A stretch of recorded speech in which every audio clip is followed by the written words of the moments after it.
Welcome to morning bulletin. ఇక వార్త వివరాల్లోకి వెళ్తే మంత్రి పొన్నం ప్రభాకర్ నివాసంలో బీసీ నాయకులతో ప్రత్యేక సమావేశం జరిగింది. ఈ సమావేశానికి పీసీసీ అధ్యక్షుడు మహేష్ కుమార్ గౌడ్, మంత్రులు కొండా సురేఖ, వాకిటి శ్రీహరి తదితరులు హాజరయ్యారు. స్థానిక సంస్థల ఎన్నికల్లో బీసీలకు 42% రిజర్వేషన్ల అమలు అంశంపై సుదీర్ఘంగా చర్చ జరిగింది. బీసీలకు న్యాయం జరిగేలా కృషి చేయాలని నేతలు సంకల్పించారు. రానున్న ఎన్నికల్లో బీసీ వర్గాల మద్దతు మరింత బలోపేతం కావడానికి ప్రణాళికలు సిద్ధం చేయాలని నిర్ణయించారు. రిజర్వేషన్ల అమలు ద్వారా వెనుకబడిన వర్గాల సామాజిక, రాజకీయ స్థాయిని పెంచాలని అభిప్రాయపడ్డారు. ఎన్నికల వ్యూహాల రూపకల్పనలో బీసీలకు ప్రాధాన్యం కల్పించాలని నేతలు స్పష్టం చేశారు.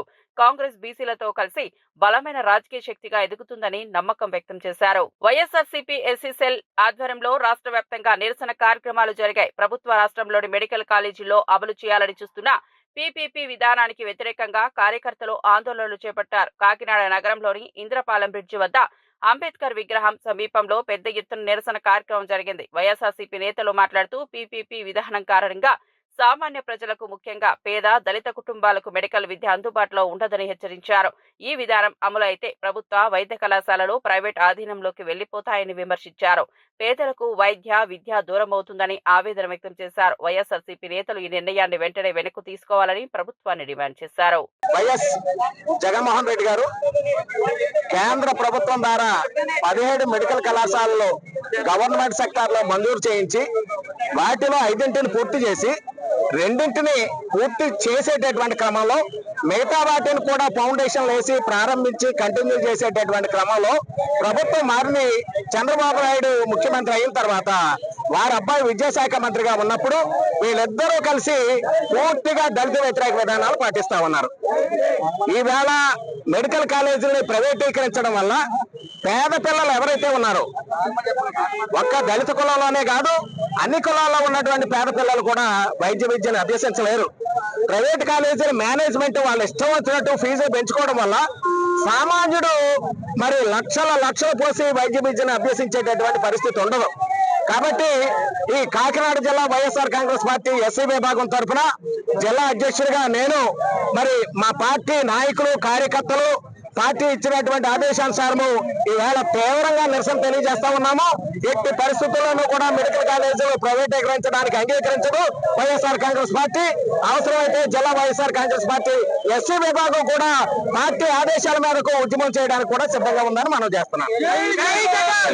జై. నా పేరు Shettipatrula Kumar Raja, Kakinada district YSR Congress party SC విభాగానికి జిల్లా అధ్యక్షుడు. నమస్తే అండి, నా పేరు లక్ష్మీ శివకుమారి. నేను ఎక్స్ఎమ్మెల్సీ కాకినాడ జిల్లా విభాగ మహిళా వింగ్ అంగన్వాడీ విభాగం అధ్యక్షురాలుగా చేస్తున్నాను.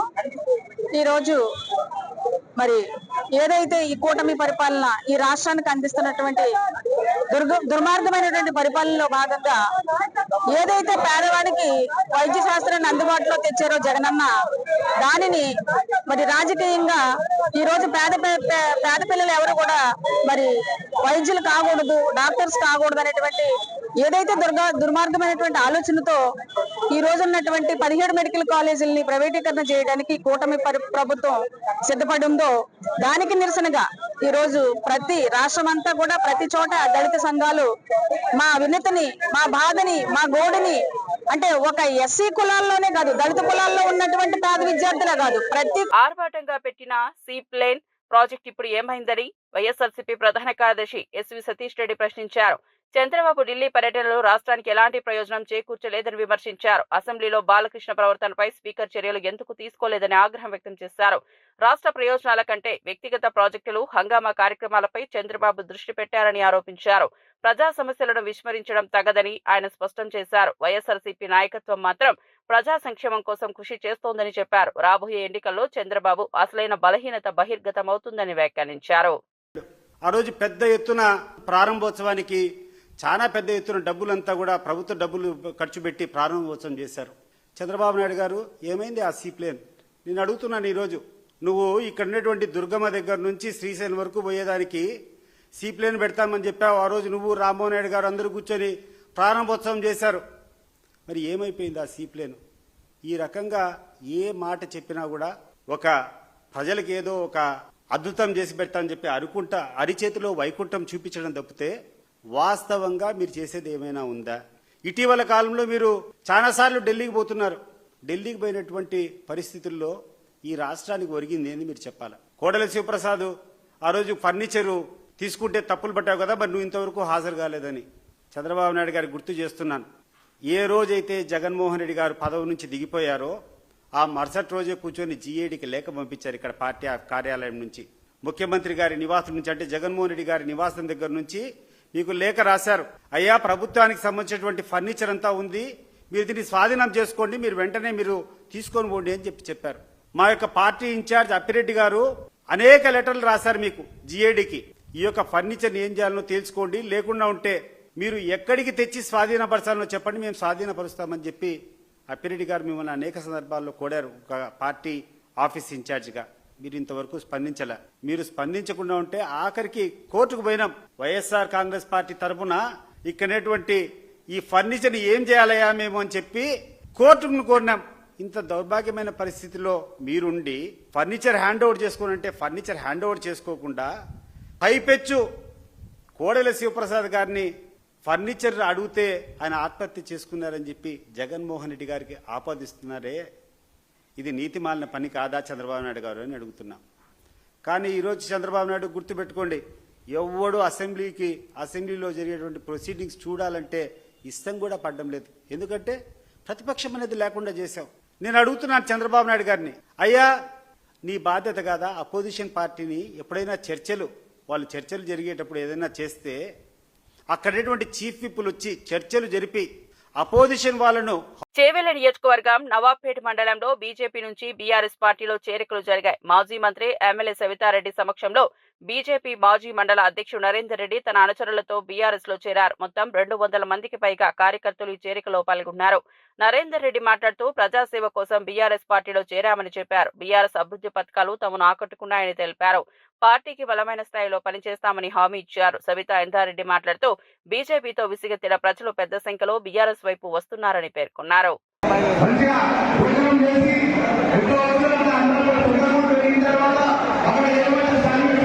నటుడు బాలకృష్ణకు మెంటల్ సర్టిఫికెట్ ఉందని అప్పట్లో నేనే వైఎస్ రాజశేఖర రెడ్డి దగ్గరకు తీసుకెళ్లాలని రవీంద్రనాథ్ రెడ్డి సంచలన వ్యాఖ్యలు చేశారు. బాలకృష్ణ ఇంట్లో కాల్పులు జరిగిన సమయంలో ఆయన బంధువులెవరూ రక్షణకు ముందుకు రాలేదని తెలిపారు. చంద్రబాబు అయితే తర్వాత రోజు మాత్రమే వచ్చారని చెప్పారు.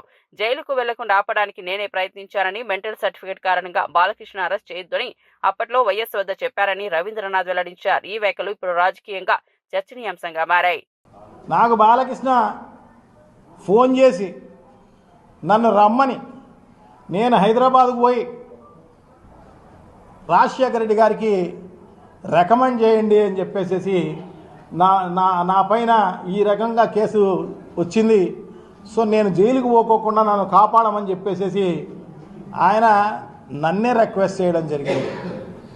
సో నేనేమన్నాను, దగ్గుబాటి వెంకటేశ్వరరావును పురంధరేశ్వర గారిని నా వెంబడి పంపించండి, మీ ఇంటి వైపు నుంచి రిక్వెస్ట్ చేసినట్టు ఉంటుంది అన్న ఉద్దేశంతో నేను చెప్పడం జరిగింది. సో వాళ్ళు మళ్ళీ రాలే వాళ్ళు. ఇదే కాదు, నారా చంద్రబాబు నాయుడు గారు అయితే మరుసటి రోజు వచ్చినాడు,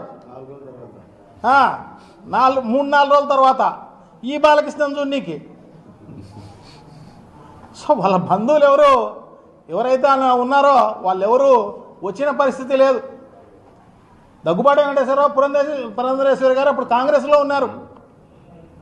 సో వాళ్ళు రాలే ఈయన పిలిస్తే. సో నేనే పోయి రాజశేఖర రెడ్డి గారికి రిక్వెస్ట్ చేయడం జరిగింది. ఎన్టీ రామారావు గారి కొడుకులండి, ఏదో ఆయనకు మెంటల్ వచ్చింది, సర్టిఫికెట్ కూడా ఇచ్చినారు, డాక్టర్ చూపించాడు నాకు.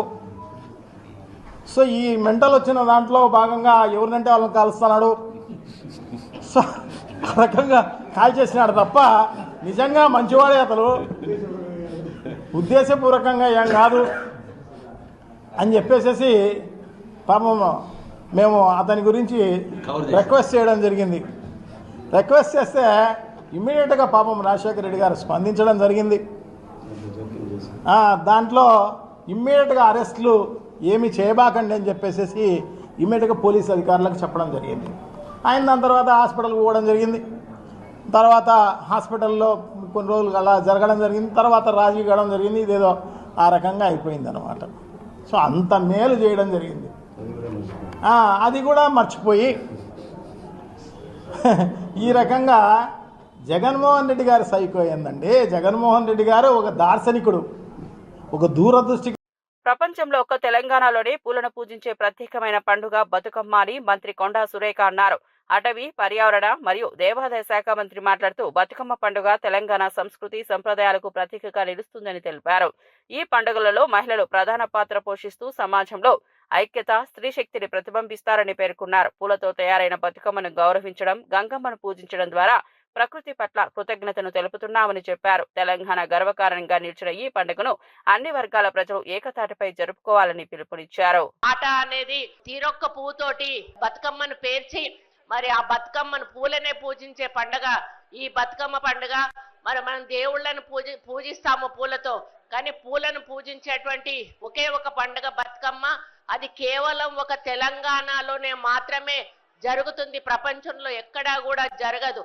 మరి ముఖ్యంగా దీంట్లో మహిళల పాత్ర, మొత్తం మహిళల పాత్రే ఉంటుంది. ఇంట్లోంచి బయటికి వెళ్ళని వాళ్ళు కూడా ఈ 9 రోజులు వయసుతో సంబంధం లేకుండా బతుకమ్మలను పట్టుకొని వచ్చి ఆటలాడి, పాటలు పాడి, కోలాటాలేసి మరి వాళ్ళు 9 రోజులు కూడా ఎంతో సంతోషంగా ఆడుకుంటారు. పూర్వకాలంలో మరి అత్తగారింటికి వెళ్ళినప్పుడు పడ్డ కష్టాలు గాని, వాళ్ళ బాధలు గాని కూడా ఈ బతుకమ్మ పండుగ ఆడేటప్పుడు పాటల రూపంలో పాడుకుంటూ వాళ్ళ యొక్క బాధను వెళ్ళబుచ్చుకునే వాళ్ళు. మరి అదే క్రమంలో ఈ రోజు వరకు కూడా మనం అందరం కూడా పాటలు పాడుతూ, ఆటలాడుతూ బతుకమ్మను మరి ఆడుకుంటా ఉన్నాము. కాకపోతే మధ్యలో కొన్ని రోజులు కొంతమంది బతుకమ్మను మేమే తీసుకొచ్చాము, మా వల్లనే బతుకమ్మ మళ్ళీ పుట్టింది అనేటువంటి మాట చెప్పుతూ బతుకమ్మ యొక్క ఆట యొక్క రూపురేఖలు మార్చేసి డిస్కో డాన్స్లు మరి వెస్టర్న్ డాన్స్ల కల్చర్ తీసుకొచ్చారు. నేను ఒక్కటే విజ్ఞప్తి చేస్తున్నా, ఇప్పుడున్నటువంటి యువతకి దయచేసి బతుకమ్మను బతుకమ్మలాగానే ఆడండి. మీరు కావాలనుకుంటే మీ ప్రైవేట్ ఫంక్షన్స్ లో వెస్టర్న్ కల్చర్ వాడుకోండి, కానీ దయచేసి బతుకమ్మ ముందు మాత్రం వెస్టర్న్ కల్చర్ తో అస్సలు ఆడవద్దు అనేది నేను తెలియజేస్తా ఉన్నా. పూర్వకాలం నుంచి మన పెద్దలు ఎట్లా ఆడుతా ఉన్నారో అదే పద్ధతిలో ఆడాల్సిన అవసరం ఉందని కూడా విజ్ఞప్తి చేస్తా ఉన్నాను. మరి అదే విధంగా దసరా కూడా రేపు లేదు ఎల్లుండి దసరా కూడా జరుపుకోబోతున్నాము.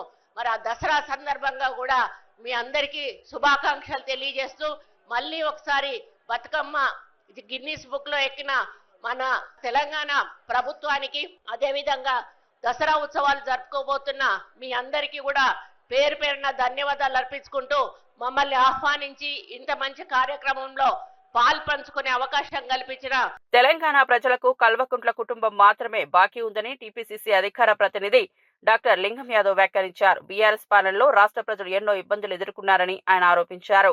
కుటుంబ పరిపాలన, ఆర్థిక అసమానతలు, ప్రజల సమస్యల పట్ల నిర్లక్ష్యంగా కారణంగా ప్రజలు విసిగిపోయారని తెలిపారు. ఈసారి మాత్రం ప్రజలు మార్పు కోరుకుంటున్నారని, కాంగ్రెస్ ప్రత్యామ్నాయంగా ఎదుగుతోందని పేర్కొన్నారు. కల్వకుంట్ల కుటుంబం ఆధిపత్యం ఇక ముగియాలని ప్రజలు నిశ్చయించుకున్నారని స్పష్టం చేశారు. తెలంగాణలో ప్రజా సంక్షేమమే కాంగ్రెస్ లక్ష్యమని లింగం యాదవ్ అన్నారు. 10 ఏళ్ల బీఆర్ఎస్ పాలనంతా కూడా అవినీతి, అక్రమాలు, ఇవాళ తెలంగాణ ప్రజల కష్టార్జితమైన సొమ్ముని దోచుకొని దాచుకున్నటువంటి కుటుంబాలు ఇవాళ వాటాల పంచాయతీలే ఇవాళ బీఆర్ఎస్ పతనం అనేది చాలా స్పష్టంగా కనబడుతుంది.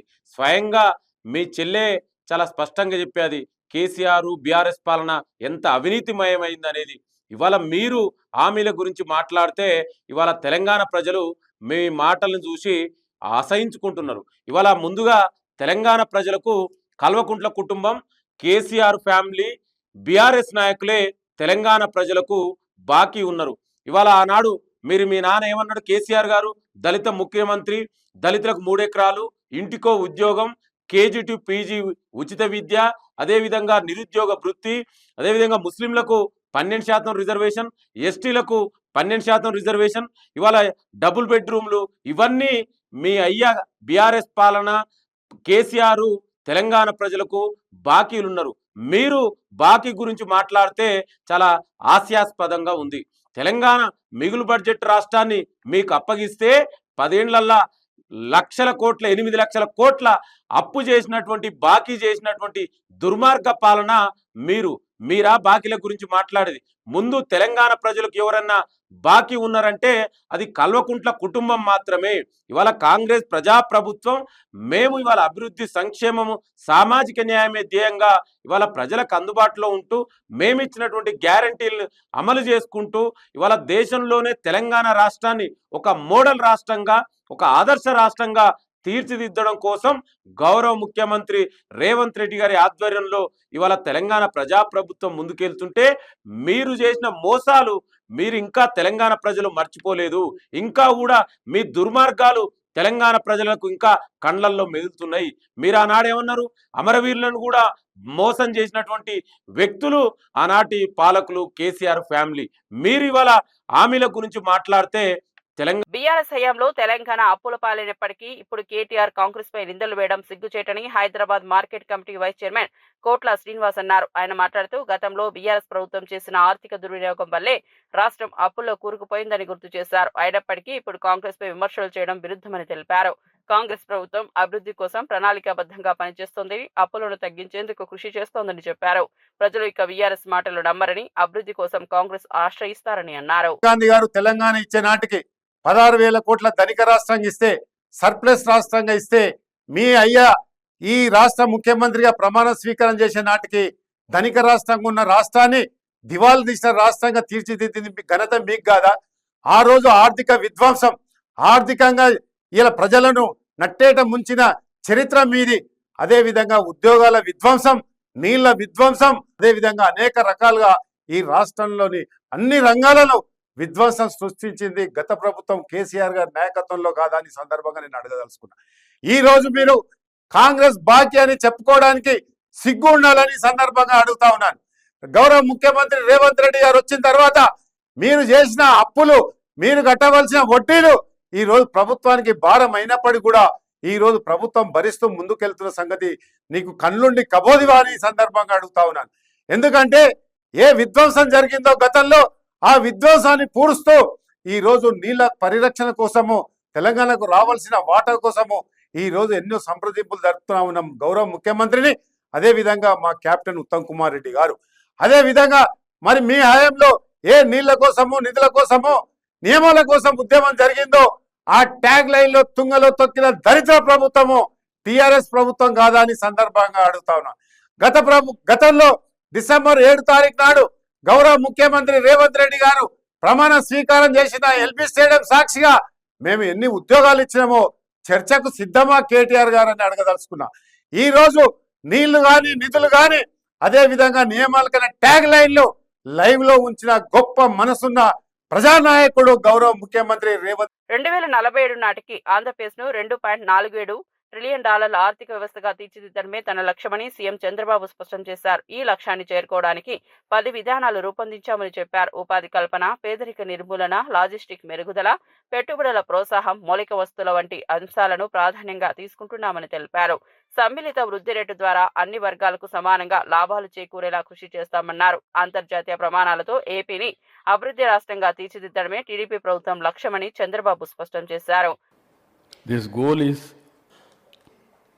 underpinned by 10 guiding principles: water security, employment, and also poverty eradication, logistics, how to make it the best logistics hub, and also deep technology in all walks of life, and also product perfection, etc. We are working now space city, electronic city, drone city, and also aerospace city, and at the same time recently under the mission of quantum computing we are going to establish by January 2026 first quantum computing operations in Amaravati. That is the first of its kind. By doing this, I am very happy to announce here, our people are preparing to produce quantum computers within 2 years' time. This is how India is moving very fast. బడుగుల వంచనలో జగన్ మహాగణుడని గృహ నిర్మాణ శాఖ మంత్రి కొలుసు పార్థసారథి మండిపడ్డారు. అమరావతిలో media సమావేశం నిర్వహించి వైఎస్ఆర్సీపీ ప్రభుత్వంపై తీవ్ర విమర్శలు చేశారు. జగన్ పాలనలో పేదలు, వెనుకబడిన వర్గాలు మోసపోయాయని ఆరోపించారు. గృహ నిర్మాణం, సంక్షేమ పథకాలన్నీ అర్థంతరంగా జరిగాయని విమర్శించారు. టీడీపీ ప్రభుత్వం మాత్రం బడుగుల సంక్షేమం కోసం కృషి చేస్తోందని, పేదలకు సొంత ఇల్లు అందించడం ప్రాధాన్యమని తెలిపారు. బడుగు బలహీన వర్గాలకు వంచింది వైఎస్ఆర్సీపీ అని పార్థసారథి దుయ్యబట్టారు.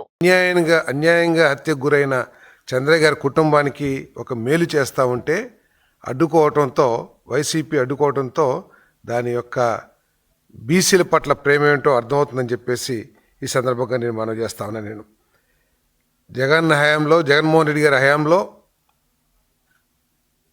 ప్రభుత్వంలోని అన్ని ముఖ్యమైన పదవులు, చైర్మన్లు కానివ్వండి, లేకపోతే ముఖ్యమైన సలహాదారుల పదవులు కానివ్వండి, ఆఖరికి పార్టీ పదవుల్లో కూడా రీజనల్ కోఆర్డినేటర్స్ ఏదైతే పార్టీని నిర్వహించే వ్యక్తులు ఉంటారో వారు కూడా కేవలం అగ్రవర్ణాలతో, వారికి సంబంధించిన సామాజిక వర్గంతో పార్టీని, ప్రభుత్వాన్ని నడిపిన జగన్మోహన్ రెడ్డి గారికి ఎస్సీ ఎస్టీ బీసీల పట్ల ఏ మేరకు ప్రేమ ఉందో అర్థమైందని చెప్పేసి నేను ఈ సందర్భంగా తెలియజేస్తా ఉన్నాను. ఇంకా ఆ విషయాలన్నీ కూడా ప్రజలు ఇంకా మర్చిపోలేదు. ఈరోజు వైసీపీ రౌడీల చేతుల్లో, వైసీపీ అరాచక శక్తుల చేతుల్లో అన్యాయంగా బలైపోయిన ఒక బీసీ నాయకుడు చంద్రయ్య గారి కుమారుడికి ఒక ఉద్యోగం ఇస్తూ ఉంటే ఎందుకు అడ్డుకుంటున్నారో ఈరోజు బీసీలు అని చెప్పుకునే వైసీపీలో నాయకులందరూ కూడా సమాధానం చెప్పాలని చెప్పేసి నేను ఈ సందర్భంగా నేను డిమాండ్ చేస్తా ఉన్నాను వాళ్ళందరినీ కూడా. బీసీలకి న్యాయం జరిగే పరిస్థితి వైసీపీలో ఎట్లాగూ లేదు.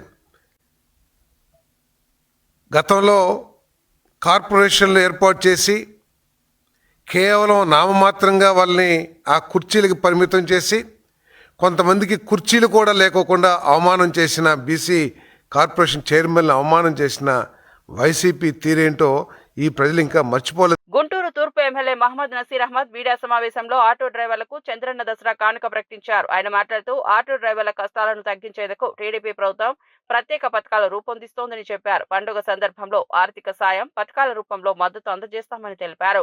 చిన్న వర్గాల జీవనోపాధి కోసం టీడీపీ ఎల్లప్పుడూ కృషి చేస్తోందని స్పష్టం చేశారు. ప్రజల పట్ల టీడీపీ అంకితభావం ఇదేనని నసీర్ అహ్మద్ వ్యాఖ్యానించారు.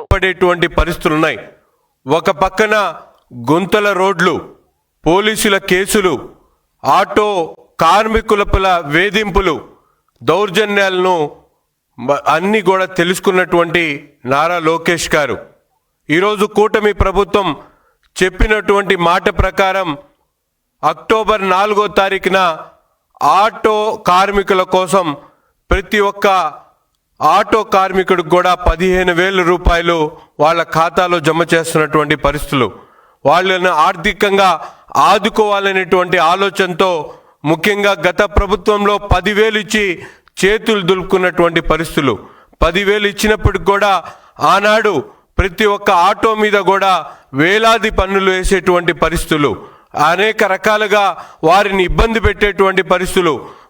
ఒక రోడ్డు మీద ప్రయాణం చేయాలంటే భయపడేటువంటి పరిస్థితిలో ప్రతి నిత్యం కూడా ఆటో రిపేర్లకే ఆ డబ్బులన్నీ కూడా సరిపోయేటువంటి పరిస్థితులు మనం గతంలో చూసాం. ఈరోజు కూటమి ప్రభుత్వం ఏర్పడ్డ తర్వాత రాష్ట్రంలో 1,400 కోట్ల రూపాయలతో రాష్ట్ర రహదారులతో పాటు జిల్లా రహదారులన్నీ కూడా మరమ్మతులు చేసినటువంటి ప్రభుత్వం ఈ కూటమి ప్రభుత్వం.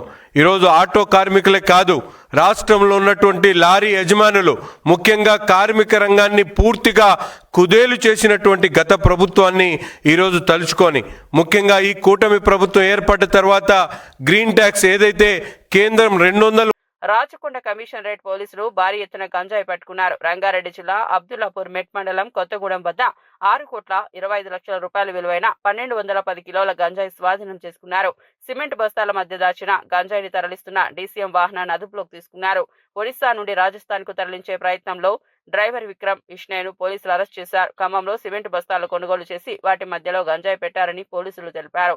అంతర్రాష్ట్ర ముఠా భాగస్వాములపై దర్యాప్తు కొనసాగుతోందని రాచకొండ సిపి సుధీర్ బాబు పేర్కొన్నారు. ఇది ఇంతవరకు రాచకొండ కమిషనరేట్ లో ఇంత పెద్ద మొత్తంలో ఇంతవరకు ఎప్పుడు సీజ్ కాలేదు. 1,210 kg ఆఫ్ గాంజాని అంతా కలుపుకుంటే 6,25,00,000 టోటల్ ప్రాపర్టీ అది సీజ్ చేయడం జరిగింది. రాజస్థాన్ నుంచి బయలుదేరి మల్కాన్గిరి ఒడిశాకి వెళ్ళి అక్కడ నుంచి మళ్ళీ రాజస్థాన్ కు తరలిస్తున్నారు దీన్ని వయా హైదరాబాద్. ఈ కన్సైన్మెంట్ లో తీసుకెళ్లి అక్కడ ఇస్తే 5 లాఖ్ రూపీస్ ఈయనకు డ్రైవర్ కి ఇవ్వడం జరుగుతుంది. ఇందులో ముఖ్యంగా మన దగ్గర పట్టుకున్న విక్రమ్ విష్ణోయ్ అలియాస్ వికాస్ అని ఉన్నాడు. రామ్లాల్ అనే అతని ద్వారా ఈ వెహికల్ తీసుకొని దెన్ ముఖ్యంగా దేవీలాల్ అనే అతని మీడియేటర్ తీసుకొని వీళ్ళకి సప్లై చేయడం, అల్టిమేట్ ఎండ్ అయూబ్ ఖాన్ దగ్గరికి వెళ్తుంది. విద్యుత్ ఛార్జీల తగ్గింపు నిర్ణయం తాడేపల్లి ప్యాలెస్ కి షాక్ ఇచ్చిందని సాంఘిక సంక్షేమ శాఖ మంత్రి డాక్టర్ డోలా శ్రీ బాల వీరాంజనేయ స్వామి అన్నారు. అమరావతిలో మీడియా సమావేశంలో మాట్లాడుతూ జగన్ పాలనలో విద్యుత్ ధరలు పెంచి ప్రజలపై భారాన్ని మోపారని విమర్శించారు. టీడీపీ ప్రభుత్వం మాత్రం ప్రజలపై భారం తగ్గించేందుకు ఛార్జీలను తగ్గించిందని తెలిపారు. ఈ నిర్ణయం ప్రజలకు నిజమైన పండుగ కానుక అని వ్యాఖ్యానించారు. జగన్ పాలనలో ప్రజలు చీకట్లో మగ్గగా చంద్రబాబు పాలనలో వెలుగులు నిండుతున్నాయని అన్నారు. తట్టుకోలేకపోతున్నాం, నేను తరిమి కొడతామని చెప్పేసి తరిమేశారు. మనం ఈ రోజున మన ముఖ్యమంత్రి గారు గౌరవంగా అసెంబ్లీలో చెప్పారు, భవిష్యత్తులో విద్యుత్ ఛార్జీలు మేము పెంచబోము అని చెప్పి స్టేట్మెంట్ ఇచ్చారు. మేము విద్యుత్ ఛార్జీలు ఇంకా వీలైతే తగ్గిస్తామని చెప్పారు. గౌరవ ముఖ్యమంత్రి గారు చెప్పిన దానికి అక్షర సత్యంగా ఈరోజు మేము యూనిట్కి 13 పైసలు మేము విద్యుత్ ఛార్జీలు తగ్గిస్తున్నాం. ఇది ట్రూ డౌన్. ప్రజలకు మేము చెప్తున్నాం. ఇప్పుడు దాకా ట్రూ అప్ విన్నారు మీరు, ట్రూ డౌన్ కూడా వినండి. నవంబర్ 1వ తేదీ నుంచి ఈ తగ్గించినటువంటి ఛార్జీల్ని మేము అమలుపరుస్తున్నాం. ఒకసారి చరిత్రలో తీసుకున్నట్టయితే ఈ వ్యవస్థ మీద తనకి సొంత విద్యుత్ ప్లాంట్లు ఉన్నాయి. అయినప్పటికీ కూడా ఈ రంగాన్ని కుదేలు చేశారు. ఈరోజు థర్మల్ పవర్లో ప్రొడక్షన్ తగ్గిపోవడం కారణం ఏంటంటే మీరు చేసినటువంటి నాసి రకం బొగ్గు, మీ అనుయాయులు కావచ్చు, మీరు కావచ్చు, నాసి రకమైనటువంటి బొగ్గును సరఫరా చేయడం వల్లే అక్కడ ఉత్పత్తి తగ్గిపోయింది. మీరు ఎప్పుడైతే పీపీటీలు రద్దు చేశారో ఈ రద్దు చేయడం వల్ల కూడా డిమాండ్ ఎక్కువ పెరగటం, అప్పుడు 14-19లో మా ప్రభుత్వ హయాంలో సోలారు, విండ్ అనేది మనకు దేశంలోనే మొదటి స్థానంలో ఉంటే మీ అనాలోచిత నిర్ణయాల వల్ల మీరు అధిక మొత్తంలో పెద్ద ఎత్తున విద్యుత్ కొనుగోలు చేయడం జరిగింది. ఈ భారాన్ని మొత్తం ప్రజల ఎత్తున ఉద్దేశం వెళ్ళిపోయారు. ఇంకో విచిత్రం ఏంటంటే కోవిడ్ వచ్చింది, విద్యుత్ వాడకం తగ్గింది.